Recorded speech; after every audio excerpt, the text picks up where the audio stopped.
Well, today the contractor charged in one of the largest frauds against a small South Carolina town has pleaded guilty. It's a case going all the way back to 2014. The town of Pacolet was planning to transform an old mill into a senior activity center. Well, the town hired Callis Anderson to oversee the largest and final part of the project. Now today, Anderson pleaded guilty to stealing project funds.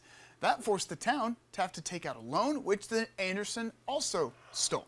The town went into debt and wasn't able to get the project. Anderson was sentenced to 21 years in prison, suspended to 5 years, provided he pays $115,000 in restitution. Well, the Pacolet mayor released a statement in response of this plea deal, saying, quote, "Today was a great day. Callis Anderson, the man who stole the town of Pacolet's hopes and dreams of a beautiful, welcoming, and special place for all of its citizens, especially its senior citizens, to get together and play, eat, and socialize, has been held accountable for what he did to our town."